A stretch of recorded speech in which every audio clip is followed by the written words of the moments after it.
You want to support Roland Martin Unfiltered? Be sure to join our Bring the Funk fan club. Every dollar that you give to us supports our daily digital show. There's only one daily digital show out here that keeps it black and keep it real. As Roland Martin Unfiltered. Support the Roland Martin Unfiltered daily digital show by going to RolandMartinUnfiltered.com.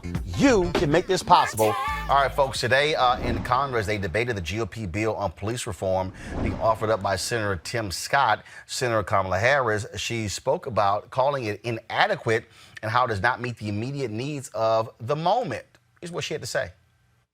I will say, we cannot answer their demands with this Republican attempt to obstruct real progress and real justice in our country.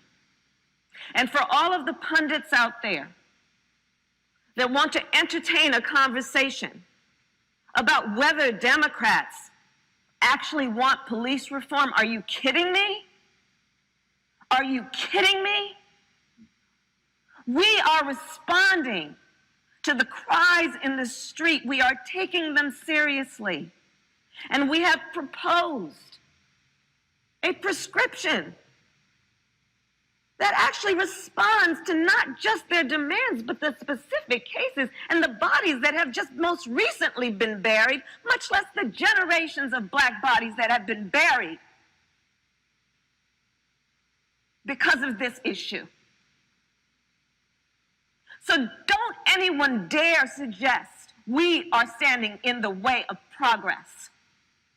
Let us all be clear about what is happening in the politics of this moment.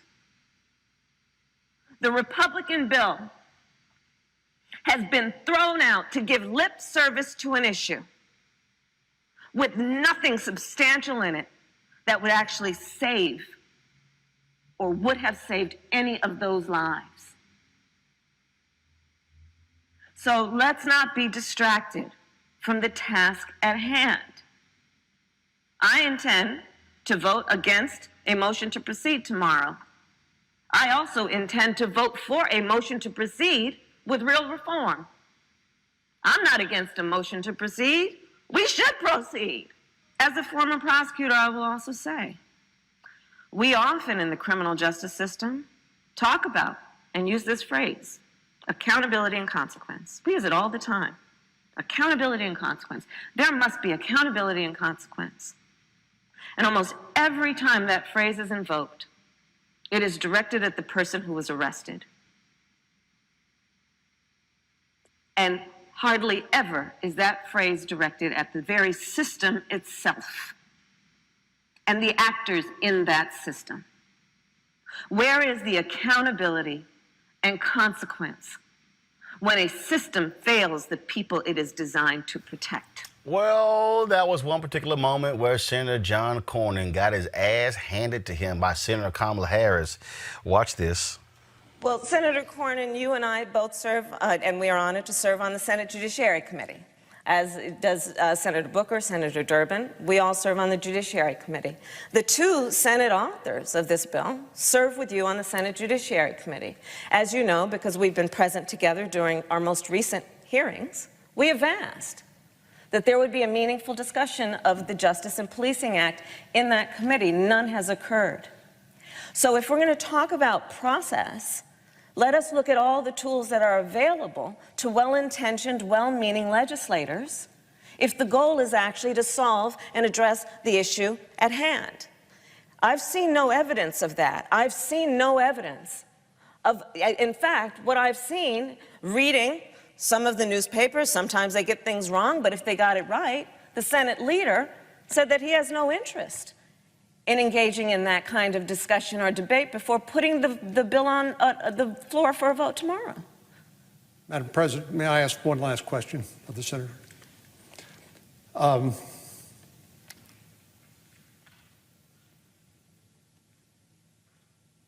What I'm trying to fathom, Madam President, is why the Senator would rather have these negotiations occur behind closed doors as opposed to here on the floor of the Senate for the American people to see broadcast on television. Don't you think that sort of interaction and debate and negotiation out in front of all 330 million Americans would be beneficial to healing our country and coming to some consensus about what the appropriate reforms should be? Indeed, that is the beauty of the Judiciary Committee. Our meetings are public meetings.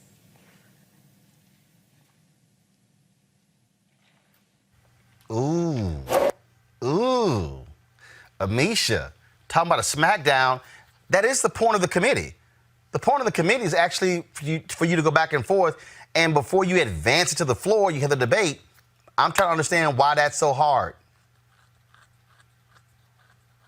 No, Roland, you definitely hit the nail on the head there, and I think that she did as well, because at the end of the day, the Republicans don't understand who they are trying to target and who they're playing with when they're coming after someone like Kamala Harris. She knows the rules inside and out. She is poised, she is ready, and Cornyn was trying to play some dirty tricks to win political points for Republicans, and she would not let him have it. These are not meetings that are held in the darkness of night. These are not meetings that are not public. So she has been very, very open about everything that's going on. And to her credit, I think that she definitely has a full understanding of why it's important that the public have the acknowledgement of the work she's doing, but also what the Republicans are trying to do in terms of restraining and trying to piecemeal and not pass actual real legislation that reforms police brutality and excessive use of force in this country.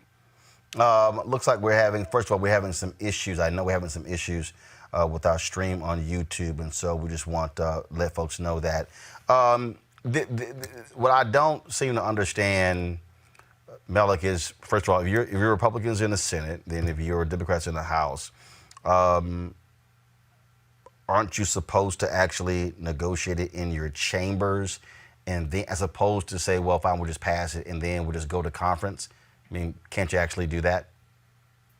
Sure you can. But unfortunately, I didn't get a sense of what it is that the Senator Harris is objecting to about the Republican bill. I'm sitting here looking at a list of things, trying to figure out what is it that the senator would have a problem with. Does she have a problem with the government withholding funding for units without the ban on chokeholds? Does she have a problem with the body cameras that are mentioned there, the database for police records, making federal lynching a crime, making lynching a federal crime? Well, actually, hold on. First of all, you bring it up. Hold on, but you bring up lynching. Malik. You bringing up lynching. She's a co-sponsor of the bill, so she's not objecting to that. Well, she's a co-sponsor. No. You can't say, well, I don't know if she's objecting to that. She's the co-sponsor of the bill. Obviously, she supports that piece of the legislation on lynching. Well, outside of the performance that you just showed us, I don't know what she's objecting to about the bill. Actually, because there are many things in the bill, as they talk about many bipartisan efforts in the bill. So you didn't do any research? There's no funding associated with the tracking. Amisha, go ahead. Yeah, she's also objecting to the tracking, because that tracking piece that's supposed to be there to help to provide accountability for police officers, the federal government is not funding at all. So within that, they used it as a sticker point just to check off a box, but there is no additional funding that is coming out of the Fed to actually support or acknowledge this. And we know that even with the chokehold piece that is there, it only applies if the chokehold is something that the officer believes was necessary. In every case of a chokehold, the officer has said that it was necessary. So she is actually dwelling down and taking apart the pieces that she knows do not work. Brittany, one second. That's what I'm saying. 1 second. In that performance that she gave Malik, first of all, in her floor speech, it doesn't cover all those issues. That's why you do the research. She's actually spoken about this on her Twitter. Excuse me. I'm not done. I am not done. Maybe you produce your own show. If you go to her Twitter feed, you can actually do your own research. Brittany, let me go to you, Brittany. Let me go to you. Brittany, I'm going to ask you the same question. I'm going to ask you the same question, Brittany. I'm going to ask you the same question, Brittany, and that is this here. The reason you have committees is to have the back and forth to offer amendments to actually bolster the bill before it actually goes to the floor. Absolutely. And we know that's why Kamala is fighting the way that she is for these issues. She knows, and Amisha made some excellent points earlier, just talking about the various, points of the bill that are problematic that we know aren't going to actually lead to any real systemic change within the African-American community and their relationship with policing. And I think, the idea that even have these conversations behind closed doors is absolutely ridiculous because we're talking about people's lives at the end of the day. All right, folks, back to that Roland Mark Unfiltered video in just one moment.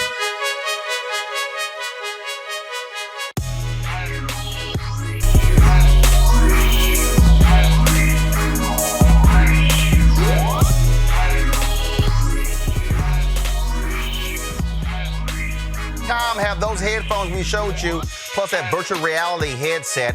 This is a 360-degree 4D headphones. Amazing sound, folks. If you want to actually get these, all you got to do is simply go to Ceek.com, Ceek.com, and then you can use the promo code right there. It says RMVIP2020, RMVIP2020. A sister, she actually created that, Mary Spiel. She is the creator of this, and so just go to Ceek.com, use the promo code RMVIP2020, RMVIP2020.